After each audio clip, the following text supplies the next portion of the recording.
শবে বরাত উপলক্ষে হালুয়া রুটি খাবেন, এটাই সুন্নত। এটা কি? আমি বলছি সুন্নত। হাদিস পড়েছি শুরুতেই, রাসূলুল্লাহ সাল্লাল্লাহু আলাইহি সাল্লাম হালুয়াকে সুন্নত করেছেন। সুবহানাল্লাহ বলেন। গাদ্দারি কথাবার্তা সমাজে বলবেন না। আলেমদের জবান থেকে যে শব্দ বেরোয় সে শব্দগুলো দলিল আকারে বেরোয়, ফালতু কথাবার্তা আলেমরা বলে না। রাসূলুল্লাহ সাল্লাল্লাহু আলাইহি সাল্লাম বলছেন, স্পষ্ট হাদিসের মধ্যে আসছে, মান কুন্না ফীহি ওয়াজাদা বিহিন্না হালাওয়াতাল ঈমান। তিনটা বিষয় যার মধ্যে আছে সে ঈমানের হালুয়া পাবে। ঈমানের হালুয়া, সুবহানাল্লাহ বলেন। হালাওয়াতাল ঈমান, এই হালাওয়া শব্দের অর্থ হচ্ছে মিষ্টি বিষয়। আরব দেশের লোকেরা হালুয়াকে হালাওয়া বলে। হালাওয়া থেকে হালুয়া শব্দের উৎপত্তি হয়েছে। যেই খাবারটা মিষ্টি করে পাকানো হয় এটাকে হালুয়া বলে, বলি সুবহানাল্লাহ। রাসূল বলছেন ঈমানের স্বাদ হালুয়ার মতো স্বাদ, বলি সুবহানাল্লাহ। আপনি বলবেন হালুয়ার মতো না, ঈমানের একটা স্বাদ আছে, সেটাকে রাসূল হালাওয়া বলেছেন। কি বলেছেন? ঈমানের স্বাদ কি?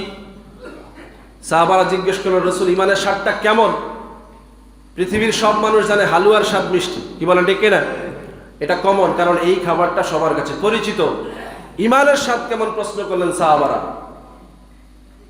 এখন আপনি বলেন ঈমানের স্বাদ কেমন? আপনারাও তো ঈমানদার। কি বলেন, ঠিক কিনা? আমরা ঈমানদার না? তো ঈমানের স্বাদ কেমন? স্বাদ আছে, এটা রাসূল বলেছেন। স্বাদ আছে, এটা রাসূল বলেছেন। সাহাবারা জানতে চাইছেন সেই স্বাদটা কেমন। উম্মত জানতে হবে না? জানতে হবে কিনা? এবার আপনি বলেন স্বাদটা কেমন? টক না মিষ্টি না ঝাল না কি রকম বলেন? হ্যাঁ, কিভাবে ঈমানের স্বাদ মিষ্টি বোঝাবেন? এটাই খাওয়ার জিনিস। কিভাবে বোঝাবেন এটা মিষ্টি?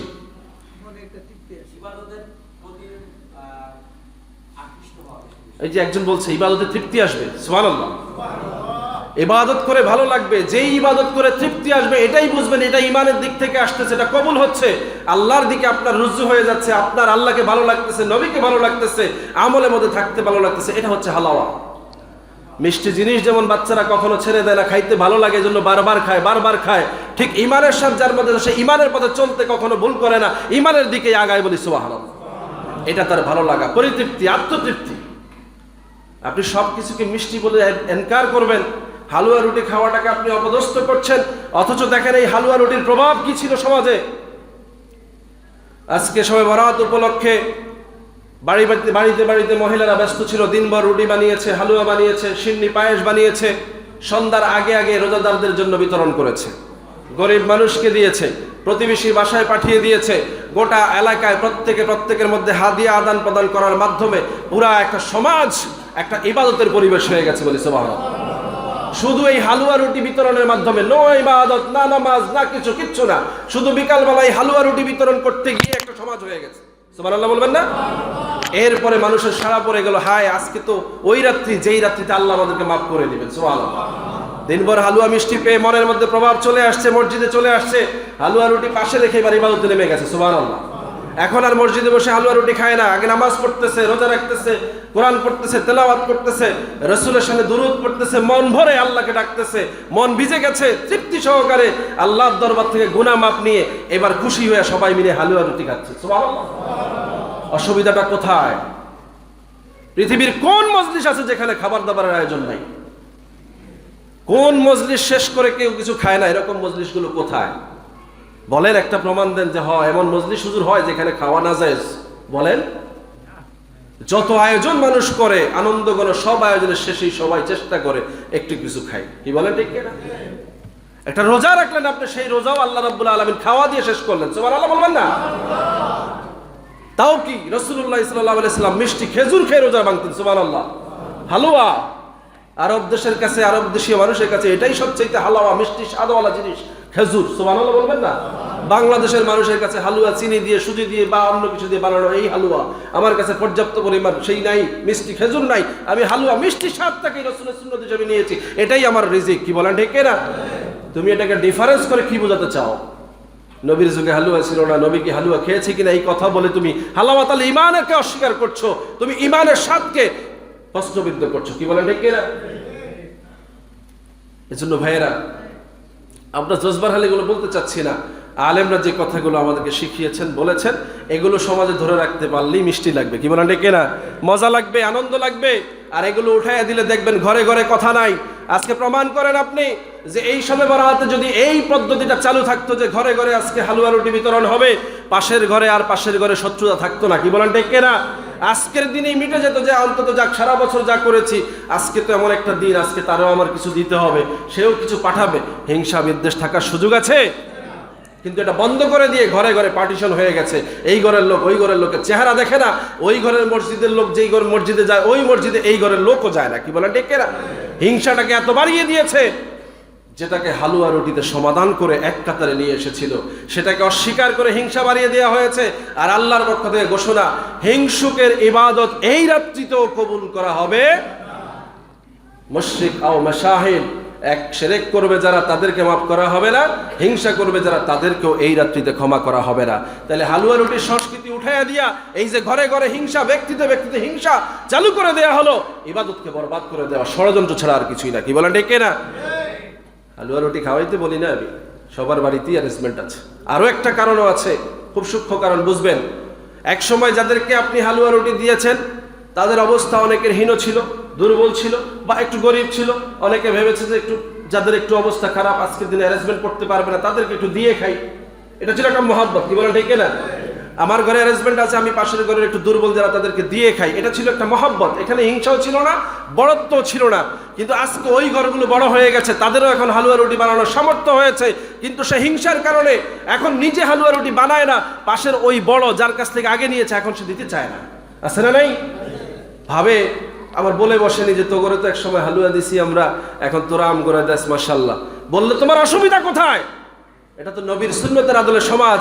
এক সময় তোমাকে একজন দিয়েছে, আজকে তুমি আরেকজনকে দিচ্ছ, আলহামদুলিল্লাহ, আল্লাহ তোমার অবস্থার পরিবর্তন ঘটিয়েছে। এই মহব্বতের সমাজকে পরস্পর আদান প্রদানের ভিত্তিতে জড়িয়ে রাখাই তো ইসলাম। কি বলেন ঠিক না? কেউ কাউকে ছোট করবে না। আজকে আপনি ছোট আছেন, কালকে আপনি বড় হবেন। আজকে আমি বড় আছি, কালকে আমি ছোট হব, কিন্তু কারো মধ্যে কারো ভেদাভেদ হবে।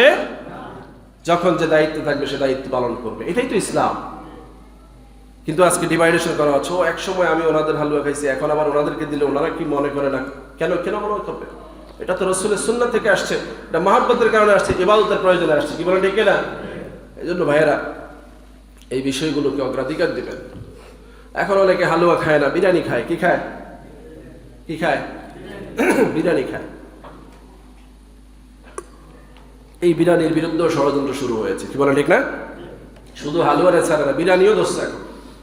একদল লোক বলা শুরু করেছে যে মসজিদে সভাপতির দিন বিরিয়ানি খাওয়াইতে হবে কেন?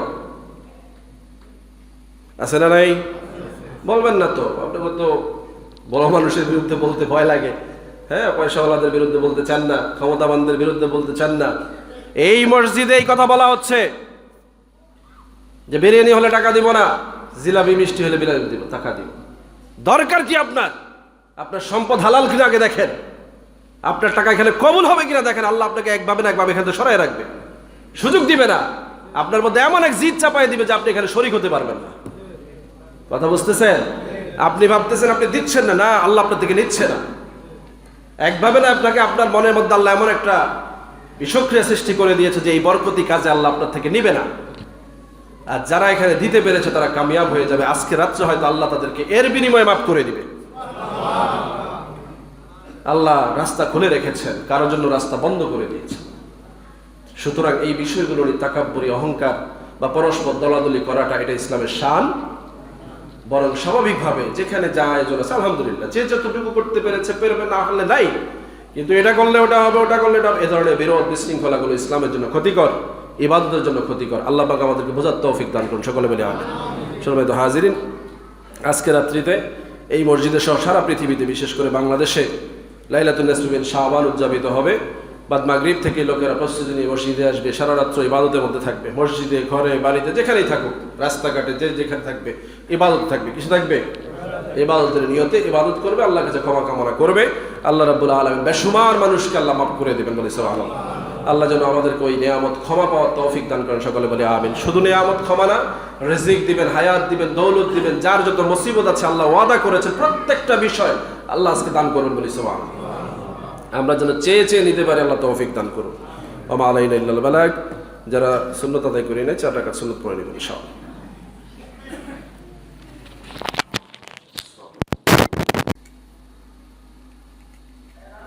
আল্লাহ পাকের দরবারে আমরা শুকরিয়া আদায় করার অনেকগুলো কারণ আজকে সমাগত, কি বলেন? যা বলছিলাম যে রাসূলুল্লাহ সাল্লাল্লাহু আলাইহি সাল্লাম অন্যান্য মাসের প্রতি এতটা খেয়াল রাখতেন না যতটা তিনি এই শাবান মাসের প্রতি রাখতেন। বলি সুবহানাল্লাহ। কার কথা? কার কথা? সাহাবীদের কথা। ক্বালা রাসূলুল্লাহ সাল্লাল্লাহু আলাইহি সাল্লাম, এই কথার অর্থ হলো রাসূল বলেছেন। তো রাসূল বলছেন, এই কথাটা কে বলতেছে? সাহাবীরা। সবসময় খেয়াল রাখবেন, রাসূল বলেছেন এই কথা বলতে পারে কারা? সাহাবীরা। এটা আমি বলতে পারি না, গত 1400 বছরে কোনো আলেম বলতে পারবে না, পারবে শুধু একমাত্র সাহাবীরা, কারণ রাসূল থেকে তারা শুনেছেন। এজন্য বলা হয় ক্বালা রাসূলুল্লাহ।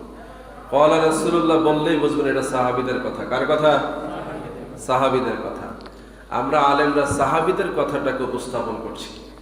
তাহলে সাহাবীরা বলছেন যে রাসূলুল্লাহ সাল্লাল্লাহু আলাইহি ওয়াসাল্লাম ইয়াতাহাফফাজু মিন শাবান মা লা ইয়াহফাজু মিন গায়রিহি, মাসের মধ্যে 12টা মাস তিনি এতটা খেয়াল রাখতেন না যতটা তিনি শাবান মাসের প্রতি খেয়াল রাখতেন। বলি সুবহানাল্লাহ। বরকত আসেনি? আল্লাহ সেই কথার আলোকে রাসূলুল্লাহ সাল্লাল্লাহু আলাইহি ওয়াসাল্লামকে বরকত দিয়ে দিলেন। বলি সুবহানাল্লাহ।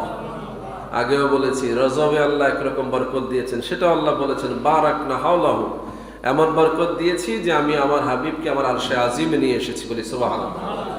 আবার এই শাবান মাসের ব্যাপারে আল্লাহ বলছেন ইন্না আনজালনাহু ফি লাইলাতিন মুবারাকাতিন ইন্না কুন্না মুনজিরিন। বলি সুবহানাল্লাহ। এই মাসের মধ্যে এমন একটা রাত্র, যেই রাত্রটাকে আমি বরকতময় করে দিয়েছি এবং ওই রাত্রিতে আমি বরকতময় কোরআন নাজিল করেছি। বলি সুবহানাল্লাহ। কি নাজিল করেছে? কোরআন নাজিল করেছে। আবার আল্লাহ অন্য সূরায় বলেছেন রমজান মাস আসতেছে, সেই মাসের কদর করতে গিয়ে আল্লাহ সূরায় কদরের মধ্যে কথা বলেছেন ইন্না আনজালনাহু ফি লাইলাতিল কদর, আমি লাইলাতুল কদরে কোরআন নাজিল করেছি। সুবহানাল্লাহ। এখন আলেমরা হয়রান, একদিকে আল্লাহ বলছেন শাবান মাসে কোরআন নাজিল করেছি, আরেকদিকে আল্লাহ বলছেন আমি রমজান মাসে কোরআন নাজিল করেছি। তো দুই রকম হয়ে গেল না? দুই রকম কথা তো আল্লাহর বলার সাজে না, কি বলেন? ঠিক না? আল্লাহ দুই রকম কথা বলতে পারেন, বলেনও না। তাইলে এই যে কথাটা আল্লাহ বললেন, একদিকে লাইলাতুল মুবারাকাতে কোরআন নাজিল করেছি, আর একদিকে লাইলাতুল কদরে কোরআন নাজিল করেছি, এই বুঝটা থাকবে কাদের বেশি? কাদের থাকবে? বলেন এই বুঝটা কে বুঝবে ভালো? কোরআনের এই হিকমতটা আল্লাহ বললেন লাইলাতুল মুবারাকাতে নাজিল করেছি, লাইলাতুল কদরেও নাজিল করেছি। এখন দুইটা রাত্রিতে নাজিল করার অর্থটা সমন্বয় করার মতো জ্ঞান কার থাকবে বেশি? নবীর থাকবে বেশি। কার? নবীর থাকবে বেশি। তারপরে কার? সাহাবীদের। সাহাবীদের। তারপরে কার? সাহাবীদেরকে যারা ভালো বুঝেছেন সেই সকল তাবে তাবেঈন। এরপরে কার? উলামায়ে কেরাম, আইম্মে মুজতাহিদিন, যারা নবী, সাহাবী, তাবেঈদেরকে নিয়ে গবেষণা করেছেন। কি বলেন? ঠিক না? বাদ দিলাম আপনি গবেষকদেরকে ভুল বুঝতে পারেন, তাবেঈদেরকে ভুল বুঝবেন? সুযোগ নাই। সাহাবীদেরকে সুযোগ নাই। তাবি ইমাম আবু হানিফা রাদিয়াল্লাহু তাআলা আনহু, সুবহানাল্লাহ বলবেন না? ইমামে আজম আবু হানিফা আমাদের মাযহাবের ইমাম, তিনি কি তাবেঈ? তাবেঈ মানে যিনি সাহাবী দেখেছেন। সুবহানাল্লাহ বলবেন না? যিনি সাহাবীদের থেকে কথা শুনেছেন, যিনি সাহাবীদের থেকে হাদিস সংগ্রহ করেছেন। বলি সুবহানাল্লাহ। এজন্য হানাফি মাযহাবের প্রত্যেকটা কথা আমাদের কাছে দলিল। বলি সুবহানাল্লাহ। কারণ তিনি একজন তাবেঈ ছিলেন, তিনি এমন কিছু বলতে পারেন না যেটাকে অবিশ্বাস করা যায়। কি বলেন? ঠিক না?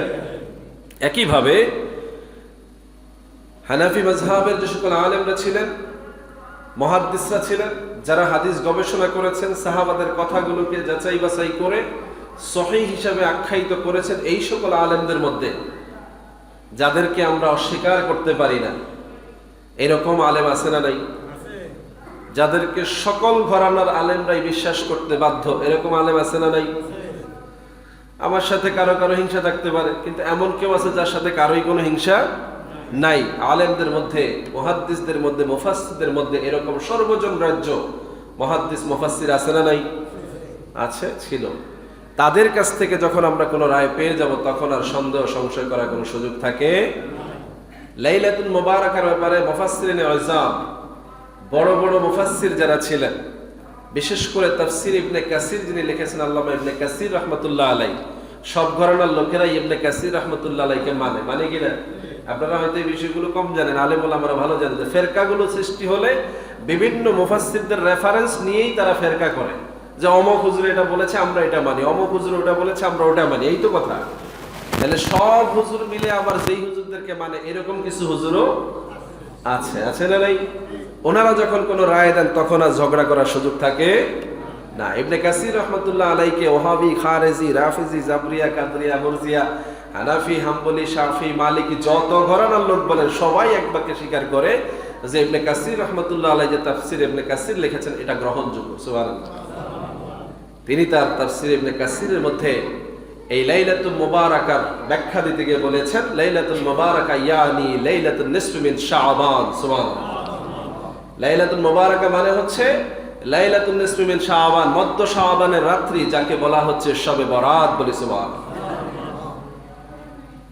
তাহলে লাইলাতুল মুবারাকা লাইলাতুন নিসফি মিন শাবান, শাবান মাসের 15তম রাত্রিটাই হচ্ছে শবে বরাত। এই শবে বরাতের রাত্রিতে আল্লাহ কোরআন নাজিল করেছেন, এ কথাও সত্য।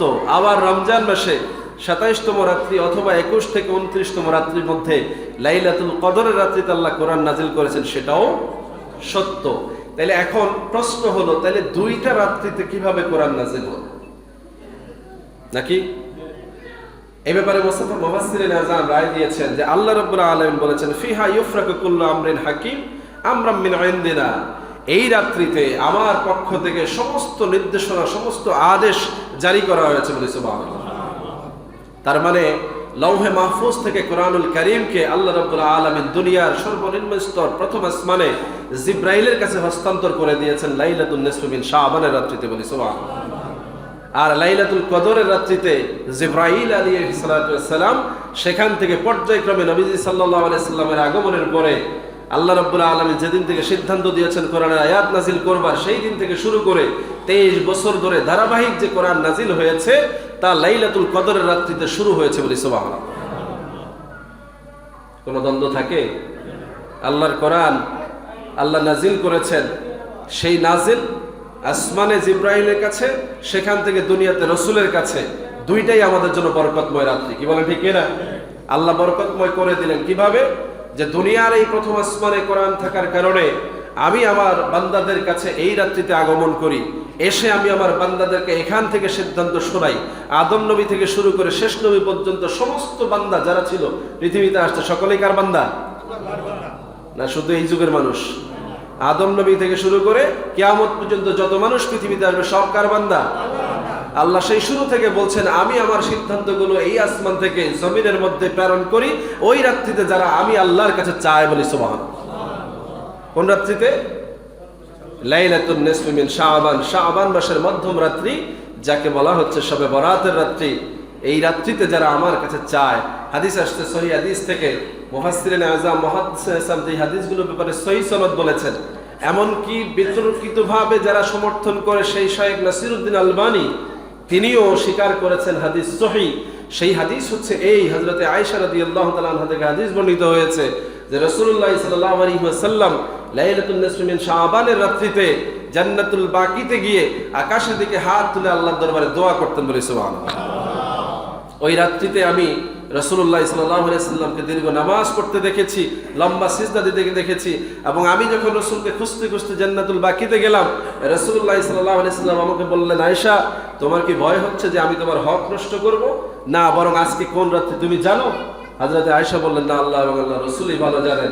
তিনি বললেন, এই রাত্রিটা হচ্ছে ওই রাত্রি যেই রাত্রি শবে বরাতের রাত্রি। এই রাত্রিতে আল্লাহ রাব্বুল আলামিন বান্দার এত পরিমাণ সংখ্যক গুনাহ মাফ করে দিবেন যে বনি কওমে সাদ, আদ, নাজ্জার এরকম বিভিন্ন গোত্র ছিল সেই সময়ে, যাদের অনেক উট রাখাল ছিল, অর্থাৎ মেষ পালন করতো, তারা হাজার হাজার ছাগল চড়াইতো, কি দুম্বা চড়াইতো। ওই গোত্রের মেষ পালক যারা ছিল, তাদের যত মেষ আছে, তাদের গায়ে যত লোম পশম আছে, তার চাইতে বেশি পরিমাণ মানুষকে আল্লাহ এই রাত্রিতে মাফ করে দেবে বলেছে। কথা কি বুঝতে পেরেছেন? সহিহ রাওয়ায়াত থেকে এই কথাগুলো যখন আমাদের কাছে চলে আসে, তখন আর এই রাত্রের ব্যাপারে সন্দেহ করাটাই হচ্ছে মুনাফিকদের আলামত। কি বলেন, ঠিক কিনা? নবীজি সাল্লাল্লাহু আলাইহি সাল্লামের কাছে কোরআন নাজিল হলো, মুনাফিকরা অবিশ্বাস করলো। নবীজি মেরাজে গেলেন, মুনাফিকরা অবিশ্বাস করলো। নবীজি কোরআনের আয়াতগুলো তেলাওয়াত করে করে শোনাইলেন, মুনাফিকরা অবিশ্বাস করলো। নবীজি মক্কা থেকে মদিনায় চলে গেলেন, মুনাফিকরা অবিশ্বাস করলো, সেখানে গিয়ে হামলা করলো। নবীজি মক্কা বিজয় করলেন, মক্কা ছেড়ে দিলেন, ক্ষমা করে দিলেন, তারপরেও তারা অবিশ্বাস করলো। কি বলেন ঠিক কিনা? খতামাল্লাহু আলা কুলুবিহিম, তাদের অন্তরে আল্লাহ সিল মেরে দিয়েছেন। এজন্য কোনো কালেই তাদের বিবেক জাগ্রত হয় না, কোনো যুক্তি কোনো দলিলই তাদের কাছে গ্রহণযোগ্য হয় না। আর আল্লাহওয়ালা মানুষগুলোর স্বভাব হচ্ছে, কোনোভাবে যদি তারা গ্রহণযোগ্য একটা বিষয় পেয়ে যায় যেটাতে আল্লাহর দয়া পাওয়ার সুযোগ আছে, আল্লাহর রহমত পাওয়ার সুযোগ আছে, সে আর দ্বিধা করে না, সেখানে লেগে যায়। কি বলেন ঠিক কিনা? শবে বরাতের রাত্রিগুলো গোটা পৃথিবীতে গুরুত্বপূর্ণভাবে সমাদৃত হয়েছে, সমাজে প্রচলিত হয়েছে, মানুষের কাছে এটা গ্রহণযোগ্য এজন্য হয়েছে যে এই রাত্রিগুলোতে ইবাদত করে মানুষগুলো যে ক্ষমা পেয়ে যায়, গুনাহগার বান্দাগুলো বুঝে যে ক্ষমা সে পেয়েছে কিনা। বলি সুবহানাল্লাহ। বোঝে কিনা? বোঝে কিনা? আপনি বুঝেছেন কোনোদিন যে আল্লাহ আপনাকে মাফ করেছে কিনা? কেন বোঝেন নাই? আল্লাহর কাছে ক্ষমা চাইলেন, আল্লাহ মাফ করলো কি করলো না, কেন বোঝেন না? সারা জীবনে কি খালি এভাবেই কাটাই দিবেন? আল্লাহর ক্ষমা পাওয়ার যোগ্যতা আপনার নাই? আছে না নাই? প্রত্যেকটা বান্দাকে আল্লাহ ক্ষমা করবেন, ওয়াদা করেছেন। উদউনি আস্তাজিব লাকুম, আমার কাছে চাও তো আমি মাফ করে দেব। ক্ষমা চাইতে দেরি, মাফ করতে দেরি হবে না। লা তাকনাতু মির রাহমাতিল্লাহ, আমার রহমত থেকে নিরাশ হওয়ার কোনো সুযোগ নাই। ইন্নাল্লাহা ইয়াগফিরুয যুনুবা জামিআ, আমি আল্লাহর কাছে আছে সব অপরাধের ক্ষমা। সুবহানাল্লাহ। তা আপনি ক্ষমা পাচ্ছেন না, এই চিন্তা আপনার মধ্যে কাজ করে এজন্য যে আপনি এই রাত্রগুলোতে গভীরভাবে ইবাদতের নিয়ত নিয়ে আল্লাহর দরবারে সেজদা করেন না, চোখের পানি ফেলেন না, যার কারণে আপনার ক্ষমাও আসে না, আপনি বুঝতেও পারেন না ক্ষমা পেয়েছেন কিনা। আর যারা এই রাত্রিগুলোকে ভালোবাসা নিয়ে, রাসূলের শান মানজ্জতের কসম নিয়ে আল্লাহর দরবারে সেজদায় অবনত হয়েছে, লাইলাতুন নিসফি মিন শাবানের রাত্রিতে ইবাদত বন্দেগী করে চোখের পানিতে বুক ভাসিয়েছে, ফজরের পরে সে ইয়াকিন নিয়ে ঘুমিয়েছে যে এই রাত্রিটা মুবারক রাত্রি ছিল, এই রাত্রিতে আল্লাহ আমাকে মাফ করে দিয়েছেন। বলি সুবহানাল্লাহ। এই জন্য যুগের পর যুগ, বছরের পর বছর, শতাব্দীর পর শতাব্দী, গত 1442 বছর ধরে এই রাত্রিকে কেউ ঘুমাইতে দেয় না। এই রাত্রিতে জাগানোর জন্য এক বড় পাগল লোকেরা আপনাদেরকে ডেকে ডেকে মসজিদে জড়ো করে, আছে না নাই? এরা বোঝে যে এই রাত্রিতে সে ক্ষমা পেয়েছে, এই ক্ষমা মানুষেরও দরকার। তাদেরকে ডেকে না দিলে, তাদেরকে যদি এখানে ঢুকায় নেওয়া যায়, তাহলে এরা ক্ষমা থেকে বঞ্চিত হয়ে যাবে। কারণ আল্লাহ রাব্বুল আলামিন ওয়াদা করেছেন, পৃথিবীর সব মানুষগুলোকে যদি আমি ক্ষমা নাও করি, এই রাত্রিতে যারা আমার কাছে চাইবে, আমি আল্লাহ তাদেরকে মাফ করে দেব। হ্যাঁ, আল্লাহ বলেছেন কয়েক শ্রেণীর মানুষকে মাফ করব না, কয়েক শ্রেণীর মানুষকে মাফ করব না। 7 শ্রেণীর কথা বলা হয়েছে, স্পেশালি 3 শ্রেণীর কথা বলা হয়েছে, অন্য হাদিসে 2 শ্রেণীর কথা বলা হয়েছে, অন্য হাদিসে 1 শ্রেণীর কথা বলা হয়েছে। কথা বুঝতে পেরেছেন? অনেকে হয়তো রোজা আছেন, কিছু মনে করবেন না, আমি একটা রোজা রাখবো নিয়ত করেছি। এটাও সমাজকে শিক্ষা দেওয়ার জন্য। আইয়ামে বীজের 3টা রোজা, প্রাসঙ্গিক বলি, আইয়ামে বীজের কয়টা রোজা? 3টা রোজা। কিন্তু শবে বরাতের কয়টা? বলেন কয়টা রোজা? বলেন। শবে বরাতের রোজা কয়টা? বোঝা গেছে আপনাদের এই ব্যাপারে সন্দেহ আছে। আইয়ামে বীজ হচ্ছে প্রত্যেক মাসের মধ্যে 13, 14, 15 তারিখ 3টা রোজা। কয়টা রোজা? এটা আইয়ামে বীজ, প্রত্যেক মাসে রাখার রোজা, 12 মাসেই রাখতে হবে। 12 মাসেই রাসূল রেখেছেন, 12 মাসেই তিনি এই 3টা রোজা রাখতেন। সুবহানাল্লাহ বলবেন না? কিন্তু লাইলাতুন নিসফি মিন শাবান উপলক্ষে একটা রোজা। কয়টা রোজা? যে ব্যাপারে রাসূলুল্লাহ হাদিস বর্ণনা করেছেন, সাহাবা আজমাইন বলেছেন যে লাইলাতুন নিসফি মিন শাবানের রাত্রিতে যারা ইবাদত করবে এবং পরের দিন দিনের বেলা যারা রোজা রাখবে, আল্লাহ রাব্বুল আলামিন তাদের গুনাহ মাফ করে দেবেন। তাহলে রোজা কয়টা? শবে বরাতের রোজা একটা। এখন আপনি মাসলা শুনতেছেন, অনেকে আপনাকে বোঝাচ্ছে যে 3টা রাখবেন। কয়টা রাখবেন? 3টা রাখলে ফতোয়া হচ্ছে 12 মাস রাখতে হবে। কয় মাস? আর একটা রাখলে শবে বরাত উপলক্ষে একটা, লাইলাতুল মেরাজ উপলক্ষে একটা, মুহররম আশুরা উপলক্ষে 2টা, এগুলো নির্ধারিত আছে। কি বলে ঠিক কিনা? ফতোয়া একটার লগে আরেকটা লাগাই দেয়া মূল ইবাদতের কনসেপ্ট নষ্ট করার জন্য একদল ধোঁকাবাজ বেরিয়েছে। আইয়ামে বীজের রোজা আইয়ামে বীজের রোজা, আর লাইলাতুল বারাতের রোজা, লাইলাতুন নিসফি মিন শাবানের রোজা, এটার জন্যই খাস। মানুষের পক্ষে 3টা রাখা সম্ভব নাও হতে পারে, কিন্তু একটা রাখলে সে বরকতময় হবে, এই ধারণাটাকে ভেঙে দেওয়ার জন্যই বলছে 3টা রাখতে হবে। আবার বোঝাচ্ছে আরো বেশি লাভ হইলো, আপনি 3টা রাখেন, বেশি লাভ হইলো, কারণ আইয়ামে বীজের রোজা তো রাসূল রেখেছেন। তো যদি কেউ 3টা না রাখে, একটা রাখতে কোনো অসুবিধা আছে? অসুবিধা নাই, 3টা রাখতে পারলে ভালো। কিন্তু এই ভালো এমন ভাবে বলা হয় যাতে করে ওই একটার প্রতি কারো কোনো মনোযোগ না থাকে, মানুষ যেন ভুলে যায় যে আইয়ামে বীজের রোজা রাখতেছি, শবে বরাতের রোজা রাখতেছি না। এরকম মেনশনটাকে আলাদা করে দেওয়ার জন্য এভাবে বলা হচ্ছে। ইবাদতকে ইবাদতের বিরুদ্ধে লাগিয়ে দেওয়ার ষড়যন্ত্র এখন চলছে, কি বলেন ঠিক না? এই জন্য আমি বলবো শবে বরাতের রোজা একটা রাখবেন, এটা স্পেশাল। এটা কি স্পেশাল? সেটা কবে? আজকে রাত্রিতে যারা সেহরি খাবে, আগামীকাল দিনের বেলা যারা রাখবে, এটা হবে লাইলাতুন নিসফি মিন শাবানের উপলক্ষে, পরের দিন শাবান মাসের বরকতময় রাত্রি, শবে বরাতের ক্ষমাপ্রাপ্ত মানুষগুলো দ্বারা রাখা রোজা। বলি সুবহানাল্লাহ। রাতের বেলা ইবাদত করে করে চোখের পানি ফেলে ফেলে শেষ রাত্র পর্যন্ত আল্লাহর দরবারে কান্নাকাটি করে আল্লাহর ক্ষমা পেয়ে যাবে। পরের দিন নিষ্পাপ মাসুম লোকটা একটা রোজা থাকবে, ওই রোজাটা দামি, কি বলেন ঠিক না? নাইলে আপনি এমনিতে সারা বছর রোজা রাখলে কি আসবে যাবে যদি রোজা কবুল না হয়? রোজা কবুল হওয়ার জন্য আল্লাহ পাকের দয়া পাওয়া একটা জরুরি বিষয়, কি বলেন ঠিক না? মাহে রমজান আসতেছে, প্রাসঙ্গিক বুঝবেন। রমজান মাসকে 3 ভাগে ভাগ করলেন আল্লাহ রাসূল, যে আউয়ালুহু মাগফিরাতুন, প্রথম 10 দিন ক্ষমা, ওয়া আওসাতুহু রাহমাতুন, মাঝখানের 10 দিন হচ্ছে রহমত, ওয়া আখিরুহু ইতকুম মিনান নার, শেষ 10 দিন হচ্ছে জাহান্নাম থেকে মুক্তি। সুবহানাল্লাহ। অনেকে আপত্তি করে, কয় পুরো রমজানই তো ক্ষমা আছে। আছে তো, নিষেধ করেছে কে? পুরা বছর ক্ষমা নাই, পুরা মাস ক্ষমা নাই? কিন্তু রমজানে রাসূল এটাকে আলাদা করে বলে দেওয়ার একটা হিকমত আছে, যে বান্দাগুলো প্রথম 10 দিন আল্লাহর কাছে ক্ষমা চাইবে আশা নিয়া, এই রোজাও রাখবে, ক্ষমাও চাইবে, এগুলো হবে গুনাহের কাফফারা। এরপরে যখন আল্লাহ তাকে মাফ করে দিবে, এবার আল্লাহ রহমত দিবে তাকে, এই 10 দিন সে রহমত গ্রহণ করবে, আর রহমত যখন তার জন্য পরিপূর্ণ হয়ে যাবে, শেষ 10 দিন সে জাহান্নাম থেকে বেঁচে যাবে। সুবহানাল্লাহ। ধাপে ধাপে বান্দাকে নিষ্পাপ বেগুনা মাসুম করে পরের দিন ঈদুল ফিতরের ময়দানে নিয়ে আল্লাহ রাব্বুল আলামিন বলছেন, আসসামু লি ওয়া আনা আজজি বিহি, আমি আমার পক্ষ থেকে তাকে হাদিয়া দিয়ে দিব এমন ভাবে যে সে বেগুনা মাসুম হয়ে বাড়ি ফিরে যাবে। সুবহানাল্লাহ। আজীব তামাশা, ইবাদতকে মশকরা বানানো হচ্ছে। আল্লাহর রাসূলের কথাগুলো সাজানো গোছানো সুন্দর, ধাপে ধাপে উম্মতকে নাজাতের রাস্তা দেখাচ্ছে, আর তারা সব জায়গায় প্রশ্নবিদ্ধ করে করে ইবাদত থেকে মানুষগুলোকে বের করে নিয়ে যাচ্ছে। বলি নাউযুবিল্লাহ। এ ব্যাপারে হুঁশিয়ার থাকবেন, গা ভাসাবেন না। শবে বরাত উপলক্ষে হালুয়া রুটি খাবেন, এটাই সুন্নত। এটা কি? আমি বলছি সুন্নত। হাদিস পড়েছি শুরুতেই, রাসূলুল্লাহ সাল্লাল্লাহু আলাইহি সাল্লাম হালুয়াকে সুন্নত করেছেন। সুবহানাল্লাহ বলেন। গাদ্দারি কথাবার্তা সমাজে বলবেন না। আলেমদের জবান থেকে যে শব্দ বেরোয়, সেই শব্দগুলো দলিল আকারে বেরোয়, ফালতু কথাবার্তা আলেমরা বলে না। রাসূলুল্লাহ সাল্লাল্লাহু আলাইহি সাল্লাম বলছেন, স্পষ্ট হাদিসের মধ্যে আসছে, মান কুন্না ফীহি ওয়াজাদা বিহিন্না হালাওয়াতাল ঈমান, 3টা বিষয় যার মধ্যে আছে সে ঈমানের হালুয়া পাবে। ঈমানের হালুয়া, সুবহানাল্লাহ বলেন। হালাওয়াতাল ঈমান, এই হালাওয়া শব্দের অর্থ হচ্ছে মিষ্টি বিষয়। আরব দেশের লোকেরা হালুয়াকে হালাওয়া বলে। হালাওয়া থেকে হালুয়া শব্দের উৎপত্তি হয়েছে, যেই খাবারটা মিষ্টি করে পাকানো হয় এটাকে হালুয়া বলে। বলি সুবহানাল্লাহ।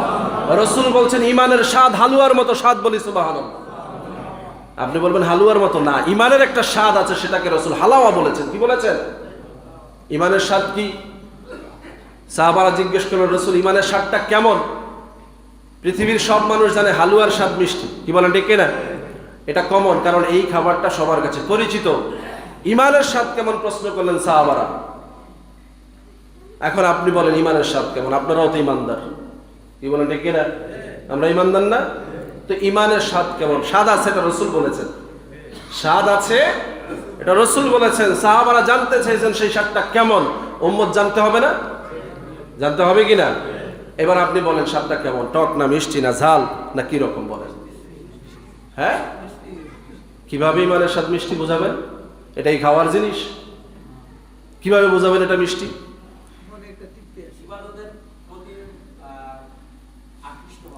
এই যে একজন বলছে ইবাদতে তৃপ্তি আসবে, সুবহানাল্লাহ। ইবাদত করে ভালো লাগবে, যেই ইবাদত করে তৃপ্তি আসবে এটাই বুঝবেন এটা ঈমানের দিক থেকে আসতেছে, এটা কবুল হচ্ছে, আল্লাহর দিকে আপনার রুজু হয়ে যাচ্ছে, আপনার আল্লাহকে ভালো লাগতেছে, নবীকে ভালো লাগতেছে, আমলের মধ্যে থাকতে ভালো লাগতেছে, এটা হচ্ছে হালাওয়া। মিষ্টি জিনিস যেমন বাচ্চারা কখনো ছেড়ে দেয় না, খাইতে ভালো লাগে এজন্য বারবার খায় বারবার খায়, ঠিক ইমানের সাথে যার মধ্যে সে ইমানের পথে চলতে কখনো ভুল করে না, ইমানের দিকে আগায়, বলি সুবহানাল্লাহ। এটা তার ভালো লাগা, পরিতৃপ্তি, আত্মতৃপ্তি। আপনি সব কিছুকে মিষ্টি বলে এনকার করবেন, হালুয়া রুটি খাওয়াটাকে আপনি অপদস্থ করছেন, অথচ দেখেন এই হালুয়া রুটির প্রভাব কি ছিল সমাজে। আজকে সবে বরাত উপলক্ষে বাড়িতে বাড়িতে মহিলারা ব্যস্ত ছিল, দিনভর রুটি বানিয়েছে, হালুয়া বানিয়েছে, সিন্নি পায়েস বানিয়েছে, সন্ধ্যার আগে আগে রোজাদারদের জন্য বিতরণ করেছে, গরিব মানুষকে দিয়েছে, প্রতিবেশী বাসায় পাঠিয়ে দিয়েছে। গোটা এলাকায় প্রত্যেকের মধ্যে হাদিয়া আদান প্রদান করার মাধ্যমে পুরা একটা সমাজ, একটা ইবাদতের পরিবেশ হয়ে গেছে, বলি সুবহানাল্লাহ। শুধু এই হালুয়া রুটি বিতরণের মাধ্যমে, নো ইবাদত, না নামাজ, না কিচ্ছু না, শুধু বিকালবেলায় হালুয়া রুটি বিতরণ করতে গিয়ে একটা সমাজ হয়ে গেছে। সুবহানাল্লাহ বলবেন না? এরপরে মানুষের সাড়া পড়ে গেল, হায় আজকে তো ওই রাত্রি যেই রাত্রিতে আল্লাহ আমাদেরকে মাফ করে দিবেন। সুবহানাল্লাহ। দিনভর হালুয়া মিষ্টি পেয়ে মনের মধ্যে প্রভাব চলে আসছে, মসজিদে চলে আসছে, হালুয়া রুটি পাশে রেখে এবার ইবাদতে নেমে গেছে। সুবহানাল্লাহ। এখন আর মসজিদে বসে হালুয়া রুটি খায় না, আগে নামাজ পড়তেছে, রোজা রাখতেছে, কোরআন পড়তেছে, তেলাওয়াত করতেছে, রাসূলের সামনে দুরূদ পড়তেছে, মন ভরে আল্লাহকে ডাকতেছে, মন ভিজে গেছে, তৃপ্তি সহকারে আল্লাহর দরবার থেকে গুনাহ মাপ নিয়ে এবার খুশি হয়ে সবাই মিলে হালুয়া রুটি খাচ্ছে। সুবহানাল্লাহ। অসুবিধাটা কোথায়? পৃথিবীর কোন মজলিস আছে যেখানে খাবার দাবারের আয়োজন নাই? কোন মজলিস শেষ করে কেউ কিছু খায় না? এরকম মজলিসগুলো কোথায় বলেন? একটা প্রমাণ দেন যে হয় এমন মজলিস হুজুর হয় যেখানে খাওয়া না যায়। বলেন। যত আয়োজন মানুষ করে, আনন্দ করে, সব আয়োজনের শেষেই সবাই চেষ্টা করে একটু কিছু খাই। কি বলেন? ঠিক কিনা? একটা রোজা রাখলেন আপনি, সেই রোজাও আল্লাহ রাব্বুল আলামিন খাওয়া দিয়ে শেষ করলেন। সুবহানাল্লাহ বলবেন না? তাও কি রাসূলুল্লাহ সাল্লাল্লাহু আলাইহি ওয়াসাল্লাম মিষ্টি খেজুর খেয়ে রোজা ভাঙতেন। সুবহানাল্লাহ। হালুয়া আরব দেশের কাছে, আরব দেশীয় মানুষের কাছে এটাই সবচেয়ে হালুয়া, মিষ্টি স্বাদওয়ালা জিনিস খেজুর। সুবহানাল্লাহ বলবেন না? বাংলাদেশের মানুষের কাছে হালুয়া চিনি দিয়ে, সুজি দিয়ে বা অন্য কিছু দিয়ে বানানো এই হালুয়া আমার কাছে পর্যাপ্ত পরিমাণ সেই নাই, মিষ্টি খেজুর নাই, আমি হালুয়া মিষ্টি স্বাদটাকে রাসূলের সুন্নাত হিসেবে নিয়েছি, এটাই আমার রিজিক। কি বলেন? ঠিক না? তুমি এটাকে ডিফারেন্স করে কি বোঝাতে চাও? নবীর যুগে হালুয়া ছিল না, নবী কি হালুয়া খেয়েছে কিনা এই কথা বলে তুমি হালাওয়াত আল ঈমানকে অস্বীকার করছো, তুমি ঈমানের স্বাদকে প্রশ্নবিদ্ধ করছো। কি বলেন? ঠিক কিনা? এজন্য ভাইয়েরা, আমরা জজবার হাল এগুলো বলতে চাচ্ছি না, আলেমরা যে কথাগুলো আমাদেরকে শিখিয়েছেন, বলেছেন, এগুলো সমাজে ধরে রাখতে পারলেই মিষ্টি লাগবে। কি বলেন? ঠিক কিনা? মজা লাগবে, আনন্দ লাগবে। আর এগুলো উঠাইয়া দিলে দেখবেন ঘরে ঘরে কথা নাই। আজকে প্রমাণ করেন আপনি যে এই শবে বরাতে যদি এই পদ্ধতিটা চালু থাকতো যে ঘরে ঘরে আজকে হালুয়া রুটি বিতরণ হবে, পাশের ঘরে আর পাশের ঘরে শত্রুতা থাকতো না। কি বলেন? ঠিক কিনা? আজকের দিনেই মিটে যেত যে অন্তত যাক সারা বছর যা করেছি, আজকে তো এমন একটা দিন, আজকে তারও আমার কিছু দিতে হবে, সেও কিছু পাঠাবে। হিংসা বিদ্বেষ থাকার সুযোগ আছে? কিন্তু এটা বন্ধ করে দিয়ে ঘরে ঘরে পার্টিশন হয়ে গেছে। এই ঘরের লোক ওই ঘরের লোকের চেহারা দেখে না, ওই ঘরের মসজিদের লোক যেই ঘরের মসজিদে যায় ওই মসজিদে এই ঘরের লোকও যায় না। কি বলেন? ঠিক কিনা? হিংসাটাকে এত বাড়িয়ে দিয়েছে, যেটাকে হালুয়া রুটিতে সমাধান করে এক কাতারে নিয়ে এসেছিল সেটাকে অস্বীকার করে হিংসা বাড়িয়ে দেওয়া হয়েছে। আর আল্লাহর পক্ষ থেকে ঘোষণা, হিংসুকের ইবাদত এই রাত্রিতেও কবুল করা হবে। মুশরিক আও মাশাহিদ, এক শিরক করবে যারা তাদেরকে মাফ করা হবে না, হিংসা করবে যারা তাদেরকেও এই রাত্রিতে ক্ষমা করা হবে না। তাহলে হালুয়া রুটির সংস্কৃতি উঠাইয়া দিয়া এই যে ঘরে ঘরে হিংসা, ব্যক্তিতে ব্যক্তিতে হিংসা চালু করে দেয়া হলো, ইবাদতকে বরবাদ করে দেওয়া ষড়যন্ত্র ছাড়া আর কিছুই না। কি বলেন? ঠিক না? হালুয়া রুটি খাওয়াইতে বলি না আমি, সবার বাড়িতেই অ্যারেঞ্জমেন্ট আছে। আরো একটা কারণও আছে, খুব সূক্ষ্ম কারণ, বুঝবেন। এক সময় যাদেরকে আপনি হালুয়া রুটি দিয়েছেন তাদের অবস্থা অনেকের হীন ছিল, দুর্বল ছিল, বা একটু গরিব ছিল। অনেকে ভেবেছে যে একটু যাদের একটু অবস্থা খারাপ, আজকের দিনে অ্যারেঞ্জমেন্ট করতে পারবে না, তাদেরকে একটু দিয়ে খাই। এটা ছিল একটা মহব্বত। কি বলেন? ঠিক না? আমার ঘরে অ্যারেঞ্জমেন্ট আছে, আমি পাশের ঘরের একটু দুর্বল যারা তাদেরকে দিয়ে খাই, এটা ছিল একটা মহব্বত। এখানে হিংসাও ছিল না, বড়ত্বও ছিল না। কিন্তু আজকে ওই ঘরগুলো বড় হয়ে গেছে, তাদেরও এখন হালুয়া রুটি বানানোর সামর্থ্য হয়েছে, কিন্তু সে হিংসার কারণে এখন নিজে হালুয়া রুটি বানায় না, পাশের ওই বড় যার কাছ থেকে আগে নিয়েছে এখন সে দিতে চায় না। আছে না নাই? ভাবে আবার বলে বসেনি যে তো করে তো এক সময় হালুয়া দিছি আমরা, এখন তোরা আম করে দেস মাশাআল্লাহ। বললে তোমার অসুবিধা কোথায়? এটা তো নবীর সুন্নতের আদলে সমাজ। এক সময় তোমাকে একজন দিয়েছে, আজকে তুমি আরেকজনকে দিচ্ছ, আলহামদুলিল্লাহ, আল্লাহ তোমার অবস্থার পরিবর্তন ঘটিয়েছে। এই মহব্বতের সমাজকে পরস্পর আদান প্রদানের ভিত্তিতে জড়িয়ে রাখাই তো ইসলাম। কি বলেন? ঠিক না? কেউ কাউকে ছোট করবে না। আজকে আপনি ছোট আছেন, কালকে আপনি বড় হবেন, আজকে আমি বড় আছি, কালকে আমি ছোট হব, কিন্তু কারো মধ্যে কারো ভেদাভেদ হবে। যখন যে দায়িত্ব থাকবে সে দায়িত্ব পালন করবে, এটাই তো ইসলাম। কিন্তু আজকে ডিভাইডেশন করা হচ্ছে, ও এক সময় আমি ওনাদের হালুয়া খাইছি, এখন আবার ওনাদেরকে দিলে ওনারা কি মনে করে না, কেন কেন মনে করবে? এটা তো রসুলের সুন্নাহ থেকে আসছে, এটা মহব্বতের কারণে আসছে, ইবাদতের প্রয়োজনে আসছে, কি বলেন ঠিক না? এই জন্য ভাইয়েরা এই বিষয়গুলোকে অগ্রাধিকার দিবেন। এখন অনেকে হালুয়া খায় না, বিরিয়ানি খায়। কি খায়? কি খায়? বিরিয়ানি খায়। এই বিরিয়ানির বিরুদ্ধেও ষড়যন্ত্র শুরু হয়েছে, কি বলেন ঠিক না? শুধু হালুয়া ছাড়া না, বিরিয়ানিও ধরছে এখন। একদল লোক বলা শুরু করেছে যে মসজিদে সর্বরাতের দিন বিরিয়ানি খাওয়াইতে হবে কেন? আছে না নাই? বলবেন না তো, আপনাকে তো বড় মানুষের বিরুদ্ধে বলতে ভয় লাগে। হ্যাঁ, পয়সাওয়ালাদের বিরুদ্ধে বলতে চান না, ক্ষমতাবানদের বিরুদ্ধে বলতে চান না। এই মসজিদে এই কথা বলা হচ্ছে যে বিরিয়ানি হলে টাকা দিব না, জিলাপি মিষ্টি হলে বিরিয়ানি দিব, টাকা দিব। দরকার কি আপনার?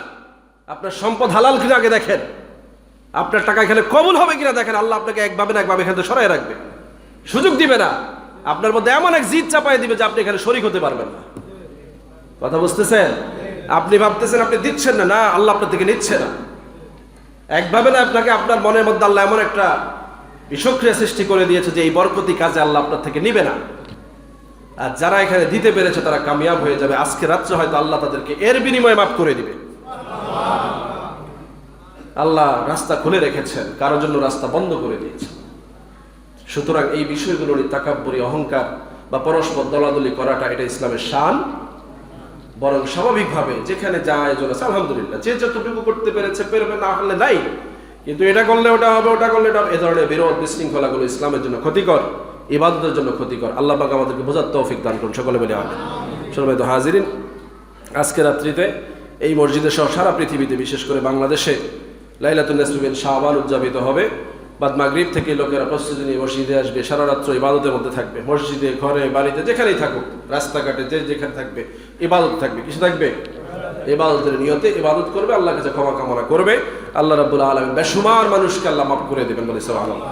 আল্লাহ যেন আমাদেরকে ওই নিয়ামত ক্ষমা পাওয়ার তৌফিক দান করেন, সকলে বলে আমিন। শুধু নিয়ামত ক্ষমা না, রিজিক দিবেন, হায়াত দিবেন, দৌলত দিবেন, যার যত মুসিবত আছে আল্লাহ ওয়াদা করেছেন প্রত্যেকটা বিষয় আল্লাহ আজকে দান করবেন, বলে সুবহানাল্লাহ। আমরা যেন চেয়ে চেয়ে নিতে পারি, আল্লাহ তৌফিক দান করুন। ওয়া মা আলাইনা ইল্লাল বালাগ। যারা সুন্নাত আদায় করি না, 4 রাকাত সুন্নাত পড়ে নেবেন ইনশাআল্লাহ।